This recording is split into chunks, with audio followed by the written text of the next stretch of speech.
Hello friends. इसके पहले वाली क्लास में हम लोग ने फंक्शन को सिंपल मैनर में समझने की कोशिश की। हमने रिलेशन पढ़ा था, रिलेशन के बाद हमने फंक्शन पढ़ा और फंक्शन को थोड़ा और डीपर समझने की कोशिश की थी। हमने ये जाना कि फंक्शन में डोमेन क्या होता है, फंक्शन के अंदर को डोमेन किसको कहते हैं, रेंज किसको कहते हैं, फंक्शन को रिप्रेजेंट कैसे किया जाता है, लिखने का वे क्या होता है। हमने लास्ट क्लास में उसमें पढ़ा था कि real valued function and real function, the basic difference जो था वो क्या था। अगर रियल वैल्यूड फंक्शन है, ध्यान दीजिएगा हमारी बात पे, उसमें एक सिंपल मीनिंग बताया था। यहाँ एग्जैक्टली हम उस पॉइंट तक पहुंच रहे हैं। क्या हम बता रहे हैं कि अगर रियल वैल्यूड फंक्शन है तो इसका मतलब ये हो गया कि वो फंक्शन जिसमें जो रेंज है, जो को डोमेन है आपका, नॉट रेंज एग्जैक्टली, जो को डोमेन है वो या तो रियल नंबर्स है या रियल नंबर का कोई सबसेट है। ध्यान दीजिएगा, that means it is an infinite set. वो एक इन्फिनाइट सेट है, या तो infinite set of real number या any subset of real number है। ठीक है। नाउ सिमिलरली जब हम रियल फंक्शंस की तरफ बढ़ते हैं तो रियल फंक्शंस ऐसे फंक्शंस होते हैं जो जिसके डोमेन और range, domain and codomain both are the real number और the subset of the real numbers. ठीक है।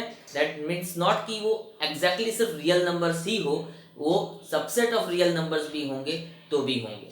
फर्दर हमने ये भी पढ़ा था कि अगर डोमेन जो होता है फंक्शन में, अगर वो डोमेन जो आपको दिया हुआ है वो फिनाइट है, दैट मीन्स अगर वो फिनाइट है, जो आपको हमने एग्जांपल लिया था उसमें, तो उसमें हर एक एलिमेंट को फंक्शन के आप ऑर्डर्ड पेयर में लिस्ट कर सकते हो। ठीक। और otherwise in the name of function आप उसको एक्सप्रेस भी कर सकते हो। यहां तक सारी चीजें हम लोग ने थोड़ा बहुत उसमें पढ़ा था। तो इस क्लास में हम क्या पढ़ेंगे? इस क्लास में हम फर्दर इस चीज को और इलेबोरेट करेंगे और डीपली जाएंगे और हम समझेंगे कि फंक्शन को जो इन्फिनाइट डोमेन और को डोमेन में होते हैं उनको जो फॉर्मूला हमने नाम दिया था पिछली क्लास में वो कैसे रिप्रेजेंट किया जाता है। और एक और इम्पॉर्टेंट चीज, और फाइनली हम यहाँ कंक्लूड करेंगे कि डोमेन और रेंज एक्चुअली क्या होती है। अभी तक जो हम लोग स्टेप बाय स्टेप पढ़ते चले गए, रिलेशन एंड फंक्शंस में जब रिलेशन स्टार्ट किया था तो डोमेन का एक फर्स्ट टाइम मीनिंग एक्सप्रेस किया गया था। फिर लास्ट क्लास में जब हमने फंक्शन के अंदर भी डोमेन पढ़ा तो हमने डोमेन को एक अनदर वे में एक्सप्रेस किया। इस क्लास का जो फाइनल आउटपुट होगा, फाइनल कंक्लूजन होगा, वो लास्ट में आपको एग्जैक्टली बताएगा what should be the domain. ठीक। रेंज ऑलमोस्ट वही चीज है बट थोड़ा सा वे ऑफ एक्सप्रेशन हमारा सिर्फ बदल जाएगा। So let's start this class और हम इसमें समझते हैं कि क्या हमें फंक्शन से डोमेन और रेंज में क्या कंक्लूजन्स मिलते हैं। सो फ्रॉम दैट हम फिर एक एग्जांपल लेते हैं। ध्यान दीजिएगा, हम एक रिलेशन ले रहे हैं that is defined from natural number to natural number. ध्यान दीजिएगा, या आप ये भी कह सकते हो कि अगर कोई रिलेशन जो n क्रॉस n में डिफाइंड है, n क्रॉस n आप समझते हो, that is Cartesian product, means वो Cartesian product of natural number to natural number पर अगर डिफाइंड है तो हम सिर्फ ये भी बोल सकते हैं a relation is defined on the set of natural number, that means वो Cartesian product of n cross n पर होगा। ये अंडरस्टूड है हमारा। तो अगर एक रिलेशन r जो है वो इसके ऊपर डिफाइंड है, कैसे डिफाइंड है, लाइकवाइज हम यहाँ पे डिफाइंड कर रहे हैं r is equal to x comma y such that y is equal to 2x where x and y belongs to natural number. अब ध्यान, ये सेट बिल्डर फॉर्म में हमने रिलेशन को एक्सप्रेस किया। ठीक।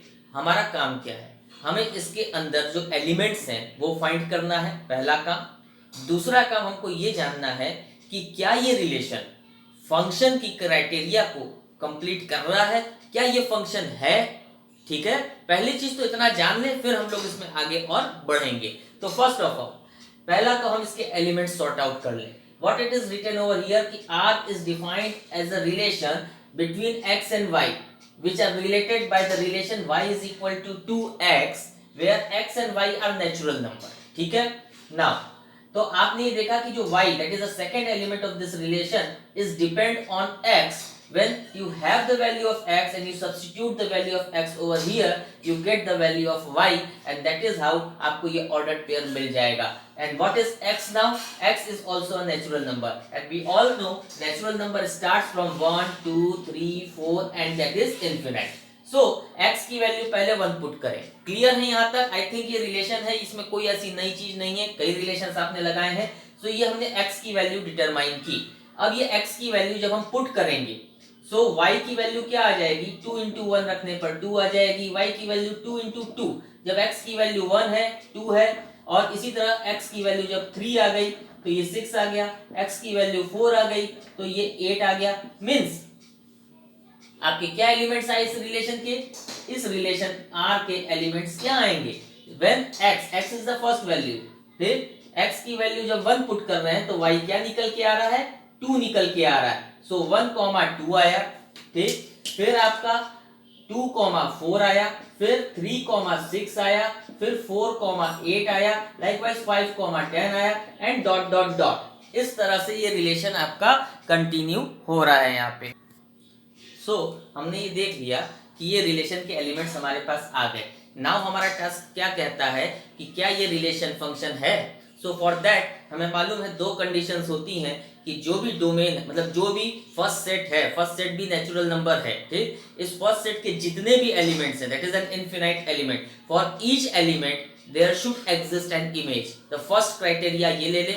दूसरा क्राइटेरिया ले लें कि जितने भी एलिमेंट्स हम रखते चले जाएंगे उनकी सिंगल इमेज आनी चाहिए. डबल, ट्रिपल, मल्टीपल इमेजेस नहीं होनी चाहिए. इस चीज को आप ध्यान दीजिएगा. मीन्स हर एलिमेंट की, जो हम फर्स्ट एलिमेंट रखेंगे उस हर एक फर्स्ट एलिमेंट की आपकी एक सिंगल इमेज होनी चाहिए. लेट अस सी, जब आप 1 पुट कर रहे हो, the first element of the natural number, आपके पास एक इमेज आई 2. जब आपने 2 सेकेंड एलिमेंट रखा, आपके पास एक इमेज आई 4. 3 रखा 6 आया, 4 रखा 8 आया. ठीक, तो जैसे जैसे हम 1 by 1 x की वैल्यू पुट करते चले जा रहे हैं, हर x की वैल्यू पे एक यूनिक इमेज आती चली जा रही है. ये आपने यहाँ पे देखा. ठीक, इस रिलेशन से आपको ये समझ में आ रहा है कि जैसे जैसे आप 1 by 1 एक एक वैल्यू पुट करते चले जा रहे हो, for each value of x there is a unique image of y, unique image in y, or unique image in the another set, another second element y की प्लेस पर दूसरी जगह एक सर्टेन इमेज है एंड वो unique image है. और हर x की वैल्यू, मतलब हर वैल्यू ऑफ नेचुरल नंबर पे वहां पे एक वैल्यू जनरेट होगी ही होगी. ये आपको अंडरस्टैंड होगा. जैसे जैसे हम x को पुट करते चले जाएंगे, हर एक वैल्यू पे एक नई वैल्यू आएगी. कोई ऐसी वैल्यू नहीं है जो रिपीट कर जाएगी, बिकॉज ध्यान दीजिएगा x is a natural number. ठीक है ना, x एक नेचुरल नंबर है, कोई रियल नंबर नहीं है कि आप फ्रैक्शन भी पुट कर दोगे तो आंसर एक जैसा लेके आ जाओगे, माइनस प्लस कर दोगे कोई जुगाड़ से ऐसा लेके आ जाओगे, ऐसा नहीं है. वो नेचुरल नंबर है. तो एक नेचुरल नंबर जब पुट करेंगे और उसको 2 से मल्टीप्लाई करेंगे तो ऑब्वियसली एक अलग वैल्यू प्रोवाइड करता जाएगा. तो हमेशा एक नई वैल्यू आती चली जाएगी. That is a set of even numbers भी आप कह सकते हो कि इज द रिजल्ट. जो भी इमेज है, जो रेंज है, that consist of the even natural numbers. ठीक है ना.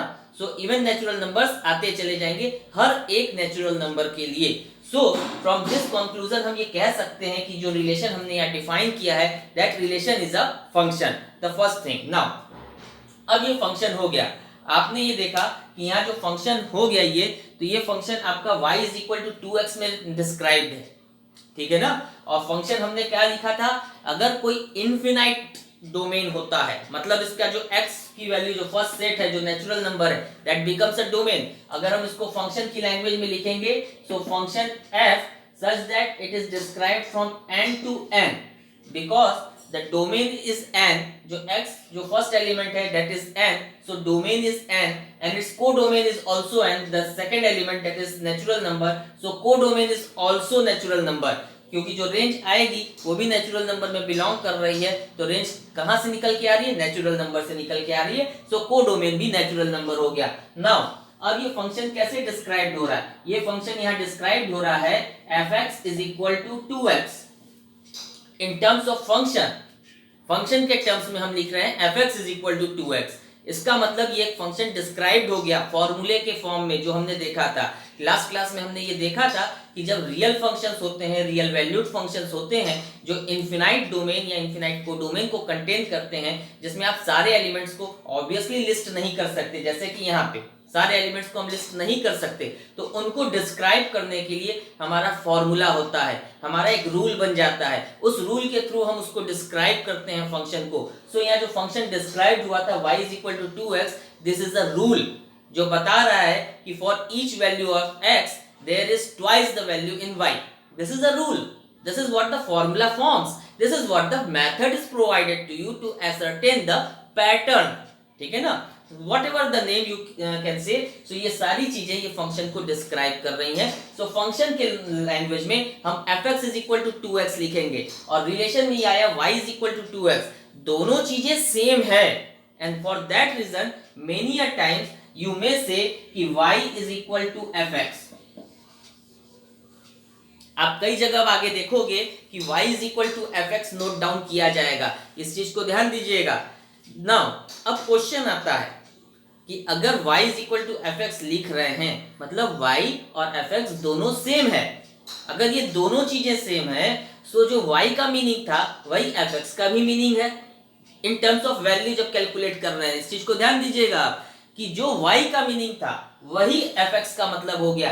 y का मीनिंग क्या था? Image.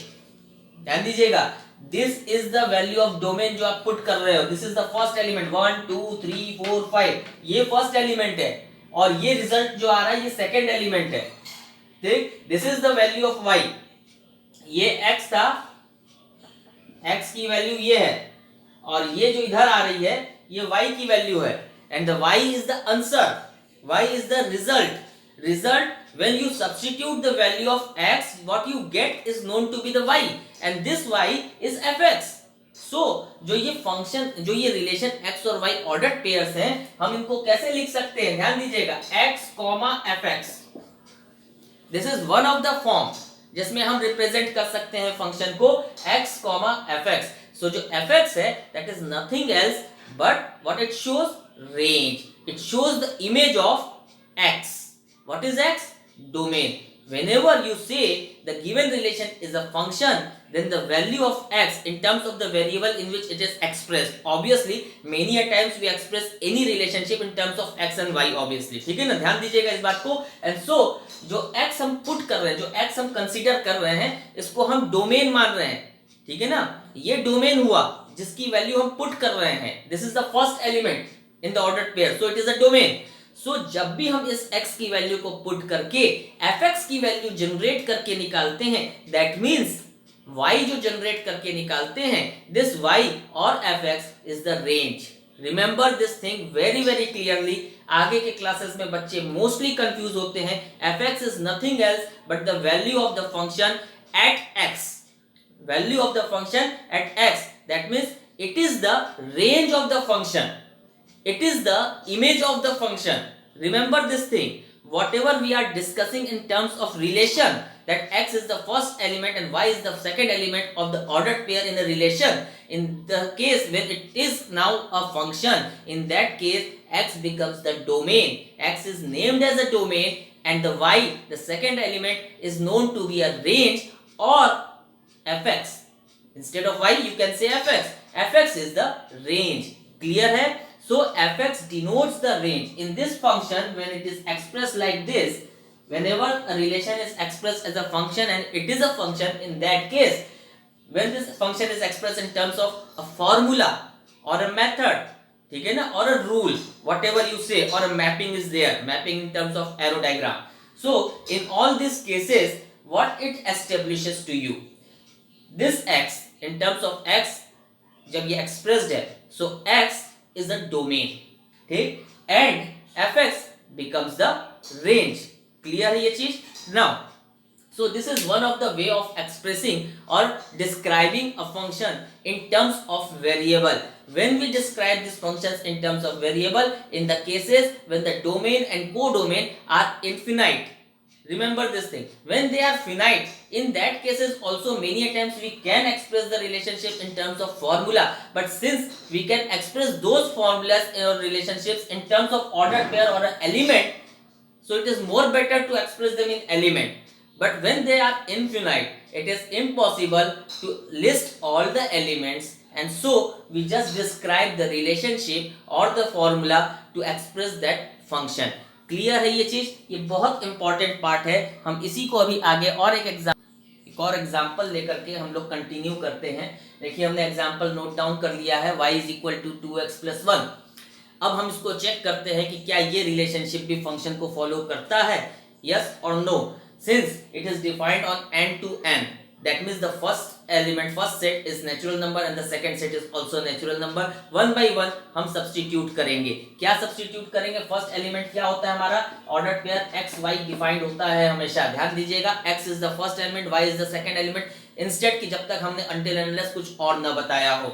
So in that case when we substitute the value of x one by one, what is the value of x here? That is a natural number, and so the value of x will be 1 2 3 4 5 6. one by one जब हम put करेंगे, what we have? 2 into 1 plus 1, y is equal to 2 into 2 plus 1, y is equal to 2 into 3 plus 1. ये likewise हम put करते जाएंगे, हमारे पास value आती जाएगी. whenever we substitute the new value of x, we get a new value of y there over. That is 2 plus 1 3 here, 4 plus 1 5 here, 6 plus 1 7 here. So the ordered pairs जो आपके बन रहे हैं, when you substitute 1, 3 is the ordered value of y. When you substitute 2 as x, the value of y will be 5. Next when you substitute 3, you have the value 7. So likewise आपके ये order pairs बनते चले जा रहे हैं. और ये यहाँ पे आपको एक चीज और शो कर रहा है, अनदर थिंग, कि जैसे जैसे आप वैल्यूज पुट करते जाओगे x की, a new value is resulted. That means हर एक वैल्यू के लिए, हर एक x की वैल्यू के लिए there is an image present in natural number. And the one more thing, हर एक के लिए सिर्फ एक ही पॉसिबल वैल्यू है, अलग अलग वैल्यूज नहीं आएंगी. Now since x is also a natural number and range is also a natural number, this must be there कि जो x की वैल्यू आप पुट कर रहे हो वो नेचुरल नंबर है, और जो रिजल्ट करे वो भी ऑलवेज नेचुरल नंबर आना चाहिए, क्योंकि n to n है. ठीक है ना, इस चीज को ध्यान देना. सो ये क्या रिलेशन एक फंक्शन है या नहीं है? Yes, it is a function due to the two criteria जो फंक्शंस की होती है, कि for each value of domain there should be an image. So in this जो डोमेन है दैट इज x, जो नेचुरल नंबर है, उसकी सारे नेचुरल नंबर पे एक रिजल्ट आएगा ही आएगा, और वो यूनिक रिजल्ट आएगा. And for that reason we say that this relation is also a function and can be described like this: fx is equal to 2x plus 1, where x is the domain and fx is the range. Range क्या हो गई? 3 5 7 likewise range हो गई, और x की value 1 2 3 4 likewise x की value हो गई. फर्दर अगर हम इसी में एक और एग्जांपल लेते हैं, आप ध्यान दीजिएगा, y is equal to 2x minus 5. हमने ऐसे ही एक एग्जांपल दिया, और ये भी जो है वो n to n पर है, तो ये भी एक फंक्शन होगा. जैसे अभी तक हमारा 2x हुआ था, फिर 2x plus 1 हुआ, सो 2x minus 5 भी होगा? नहीं होगा. आप हर समय खाली ऐसे ही रिलेशन देख करके या x के टर्म्स में कुछ भी एक्सप्रेस है तो आप नहीं कर सकते कि वो फंक्शन होगा. फंक्शन की क्राइटेरिया फॉलो होनी चाहिए, फंक्शन डिफाइन होना चाहिए, एग्जैक्टली उसकी वैल्यूज आनी चाहिए. नाउ सी, ये भी n to n पर है. ठीक, मीन्स x की वैल्यू जो पुट करनी है वो नेचुरल नंबर है, आप पुट करो. जब x की वैल्यू आप 1 पुट करोगे, क्या आएगी y की value? 2 into 1 minus 5, what it will be? minus 3. Does it belongs to natural number? No. Means जो रेंज है वो नेचुरल नंबर नहीं आ रही है. मीन्स जो y की वैल्यू आ रही है that is not the natural number. In that case जो x है उसकी कोई वैल्यू नहीं बनेगी. x जो है 1 2 3 x ये है ना, यहाँ पे ये भी इन्फिनाइट है नेचुरल नंबर, और ये भी 1 2 3 4 इन्फिनाइट है. सो जो 1 की इमेज है वो 1 की इमेज तो -3 है. क्या -3 इस नेचुरल नंबर के सेट में होगी? यहाँ पे नहीं होगी. सो 1 एक एलिमेंट है जिसकी इमेज नहीं है, इसी तरह और भी एलिमेंट हो सकते हैं जिसकी इमेज ना हो। तो जब किसी एलिमेंट की इमेज ही नहीं होगी तो वो जो रिलेशनशिप है वो फंक्शन नहीं बनेगा। ऐसा नहीं कि खाली आप देख लो और लिख दो, आपको एसर्टेन करना पड़ेगा, जज करना पड़ेगा, कैलकुलेट करके देखना पड़ेगा कि क्या उसकी वैल्यू आ रही है या नहीं आ रही है। क्लियर है? अगर कोई ऐसे हमको ये रिलेशनशिप देता है तो इस रिलेशनशिप से देखिए क्या क्या चीजें निकल के आ रही हैं। इस रिलेशनशिप से हमारे पास ऑर्डर पेयर आ रहा है, हमारे पास डोमेन की नॉलेज आ रही है, हमारे पास कोडोमेन की नॉलेज आती है, रेंज की नॉलेज आती है। हमें ये असर्टेन होता है कि क्या गिवन रिलेशनशिप फंक्शन है या नहीं है, और अगर है तो फंक्शन अगर वो बन गया तो ऑब्वियस सी बात है जो फर्स्ट एलिमेंट का सेट होगा ऑर्डर पेयर में वो पूरा का पूरा डोमेन हो जाएगा। तो ये सारी चीजें खाली इस रिलेशनशिप से एस्टेब्लिश हो जाती हैं और इसी से फॉर्मूला भी बन जाता है कि ये एक फंक्शन का फॉर्मूला हो गया हमारा। ठीक है, अब अगर हम देखें कि अगर हमको खाली डायरेक्टली ये रिलेशनशिप दिया हो और हमको ये निकालना हो कि डोमेन क्या होता है। अब आप समझ गए हो कि डोमेन क्या है। जो x की वैल्यू हम पुट करते हैं वो डोमेन होता है और जो रिजल्ट निकल के आता है वो रेंज होता है। ध्यान दीजिएगा, डोमेन क्या होता है, जो वैल्यू हम पुट करते हैं। तो क्या हम x की कोई भी वैल्यू हमेशा पुट कर सकते हैं? ये भी सोचने वाली बात है। Let us take an example, fx is equal to suppose करो x अपॉन x माइनस 3 है। This is also one of the relationship described in terms of variable x। now अब हमने यहाँ y नहीं लिखा तो ये आपको ऑटोमेटिकली एज्यूम होना चाहिए कि y is equal to fx, मतलब ये जो रिलेशनशिप है वो ये है। लाइक दिस आपको ये रिलेशनशिप असर्टेन हो जानी चाहिए। बट अभी हम लोग y की बात नहीं कर रहे हैं, हम लोग fx में ही इसको डिस्कस कर रहे हैं। हम मान के चल रहे हैं ये एक फंक्शन है, it is provided to you. अगर ये फंक्शन है तो x डोमेन हो गया। अब ये डोमेन है क्या, यहां तो नहीं डिफाइन किया हमने कि ये रियल नंबर है, नेचुरल नंबर है, ये क्या है। तो हमें ये देखना है कि कौन सी ऐसी वैल्यू है जिसको हम यहाँ पुट करें तो हर एक रिजल्ट की इमेज आए, मतलब हर एक रिजल्ट प्रोवाइडेड हो और वो यूनिक रिजल्ट हो, और वो ऐसा सेट होना चाहिए जिसके अंदर से कोई भी वैल्यू ले ले तो उस हर एक वैल्यू की आंसर या हर एक वैल्यू की रेंज पॉसिबल हो। यही ना होता है फंक्शन। ये हमने क्या कहा कि ये एक फंक्शन है, ये एक फंक्शन है। हमको अब यहाँ डोमेन फाइंड करना है। अभी तक क्या था पीछे कि हमको फंक्शन दिया था और किस जगह बिलोंग कर रहा है वो दिया था, या रिलेशन दिया था, हमें ये जज करना था कि वो फंक्शन है। तो हम क्या करते थे, जो डोमेन होता था उसको पुट करते थे, जो रिजल्ट आता था वो को डोमेन में होना चाहिए रहता है। अगर ये चीज फॉलो करती है तो वो फंक्शन हो जाता है कि अगर सारे वैल्यूज के लिए ये चीज हो रही है, यूनिक है तो हो रहा है। अब ये फंक्शन दिया है, हम कह रहे हैं कि it is a function. Now अब आपको करना क्या है कि अगर ये फंक्शन है सो कौन सा ऐसा सेट होगा जो इसके लिए डोमेन बनेगा। ये फंक्शन डोमेन बनने के लिए x की वैल्यू को पुट करने का मतलब मींस जब x की वैल्यू 1 पुट करें तो रिजल्ट आना चाहिए। मींस ये आ गया 1 अपॉन माइनस 2। जब x की वैल्यू 2 पुट करें तो ये आ गया 2 upon 2 minus 3 that is 2 upon minus 1 that is minus 2। Means ये जो आंसर्स हैं ये पॉसिबल हो रहे हैं। ये क्लियर है ना, ये आंसर्स पॉसिबल हो रहे हैं। ये नेचुरल नंबर नहीं है, ये आपको भी दिख रहा है। यहाँ फ्रैक्शन आया, नेगेटिव भी आ रहा है, मतलब आप रियल नंबर तो कह सकते हो कि जो रेंज आ रही है वो रियल नंबर आ रही है। अच्छा 1 2 तो नेचुरल नंबर है, क्या हम रियल नंबर में कोई रख लें? जैसे हम रख लिए -3, सपोज करो हमने -3 रखा। अब क्या आएगा, ये -3 upon -3 that is -3 upon -6 that is 1/2। ये आंसर प्रोवाइड कर रहा है, ठीक है ना, ये आंसर प्रोवाइड कर रहा है। मींस x की जगह हम कुछ भी रख सकते हैं। क्या हम डेसिमल फ्रैक्शंस रख सकते हैं? Yes we can do so. जब हमें नहीं दिया तो हमें सब चेक करना होगा। आपके लिए पूरा यूनिवर्स है -infinity to infinity real number का। उस यूनिवर्स में से आपको चेक करना है कि क्या हर वैल्यू पे आंसर देगा कि नहीं देगा। जितनी वैल्यू पे आंसर देगा वो जिस चीज का सेट होगा वो पूरा का पूरा सेट आपका x का डोमेन बन जाएगा। ध्यान दीजिएगा, we have to find domain. What is now domain? Domain वो जो x सब्स्टिट्यूट हो सके। वो सारी चीजें जो x की वैल्यू की जगह x की जगह सब्स्टिट्यूट हो सके, वो सारे वैल्यूज हमारे डोमेन बन जाएंगे। यही ना हमने डोमेन अभी लास्ट एग्जांपल में पढ़ा। सो अब यहाँ पे x की वैल्यू को सपोज करो आप रख सकते हो 0.5 रखते हो, डेसिमल रखते हैं। सो क्या जनरेट करके आएगा ये हमारे पास 0.5 divided by 0.5 minus 3, 0.5 upon minus 2.5, that means ये कट जाएगा, डेसिमल डेसिमल कटा, -1/5। अगेन ये रिजल्ट कर रहा है। सो इससे तो आप ये कह सकते हो कि हम कोई भी वैल्यू रख दे सब पे रिजल्ट करेगा, मीन्स x भी रियल नंबर। सही है ये चीज? नहीं। क्यों नहीं? ना, अगर आप x को 3 रख दो, substitute x is equal to 3, क्या होगा? अगर x की वैल्यू 3 रख दे तो ये 3 upon 3 minus 3 upon 0, that is not defined, that is infinity, not defined.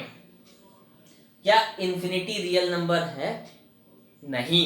ध्यान दीजिएगा, इंफिनिटी और माइनस इंफिनिटी और infinity both are not a real number, they are excluded. What is a real number interval? Remember, this is the real number interval. You know this sign? या ऐसे या आप ऐसे बनाते थे,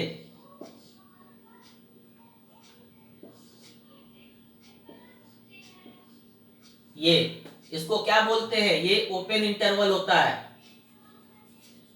ये ओपन इंटरवल होता है। ये रियल नंबर की इंटरवल्स हैं, ये रियल नंबर को शो करते हैं। इस इंटरवल से क्या पता चल रहा है कि infinity and minus infinity are not the parts of the real number, excluding those, जो भी बीच की वैल्यू आई सारी हमारी रियल नंबर हुई। सो ये इंफिनिटी आ रहा है, तो ये तो रियल नंबर नहीं आया, ठीक है ना? तो x की वैल्यू 3 रखने पर ये मीनिंगफुल रिजल्ट नहीं दे रहा है। बात समझिएगा, what is the meaningful result? Means हर वो वैल्यू जिसको रखने पर अगर वो रिजल्ट प्रोवाइड करे एक्सेप्ट इंफिनिटी और except that value which should not be included in your real number, तो वो अगर वैल्यू जो इंक्लूड न करे इसके अंदर, अगर वो दे रहा है, मतलब जो इंफिनिटी ना हो, अगर वो वैल्यूज अगर प्रोवाइड करा, तो वो पूरे नंबर्स, वो पूरे एलिमेंट्स आपके डोमेन हो गए। तो आपने ये देखा कि सारी वैल्यूज रखने पर कुछ ना कुछ आंसर आ रहा है, एक्सेप्ट 3 रखने पर आंसर नहीं आ रहा है। एंड दैट इज व्हाई जो डोमेन हुआ, व्हाट इज डोमेन? आप डोमेन को अब बता सकते हो कि domain is all real numbers accept 3।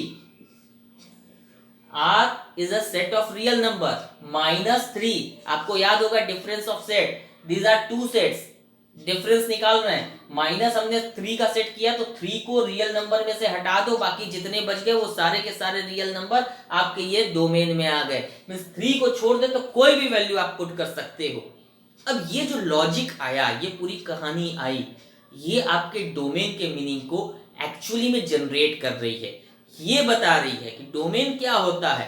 Domain x की वो वैल्यू होती है जिसको अगर हम फंक्शन में सब्स्टिट्यूट करें तो जो रिजल्ट आएगा फंक्शन का, जो रेंज, जो आंसर y की वैल्यू निकालेगा, वो एक मीनिंगफुल रिजल्ट आपको प्रोवाइड करेगा। Undefined, not defined, infinity, minus infinity ये नहीं प्रोवाइड करेगा। सो ऐसे डोमेन को सॉर्ट आउट किया जाता है। इसके लिए कुछ हमारे पास लॉजिक्स होते हैं जिससे हम सॉर्ट आउट करते हैं कि डोमेन क्या होता है और रेंज क्या होती है। नेक्स्ट क्लास में हम उसके ऊपर जाएंगे कि हम कैसे सॉर्ट आउट करें कि डोमेन क्या होता है और रेंज क्या होती है।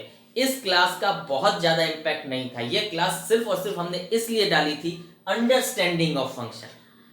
रिलेशन एक दो वेरिएबल्स के बीच का एक एक्सप्रेशन होता है, ठीक है। उसी एक्सप्रेशन को अगर हम फंक्शंस मानते हैं, फंक्शंस बना देते हैं, या वो फंक्शंस रहता है एक्चुअली क्राइटेरिया फॉलो करने पर, तो उसी रिलेशन को फंक्शंस में कैसे एक्सप्रेस किया जाता है, ये इस चैप्टर का, इस क्लास का हमारा थीम था इस क्लास का, कि रिलेशन जब फंक्शन बना तो फंक्शन में उसी रिलेशन को कैसे एक्सप्रेस किया, और जो एक्सप्रेशन हमने फंक्शन का दिया उस एक्सप्रेशन में f(x) डिनोट क्या कर रहा है, रेंज को कर रहा है, जो बहुत प्रॉब्लम होती है समझने की, ठीक। f(x) रेंज को डिनोट कर रहा है तब जब हम x को डोमेन मानते हैं तो, ठीक है ना।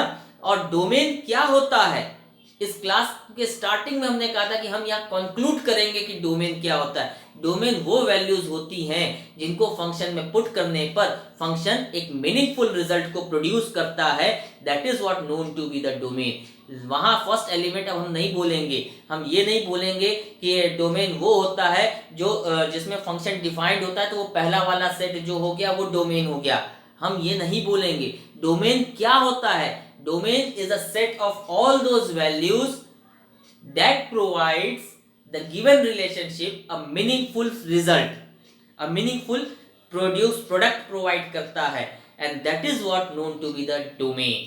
क्लियर है? नाउ अब हम लोग आगे बढ़ेंगे और हम ये देखेंगे कि डिफरेंट टाइप्स ऑफ फंक्शंस के डोमेन को कैसे कैलकुलेट करते हैं। एक हमने बेसिक आइडिया यहाँ जनरेट करवाई आपकी।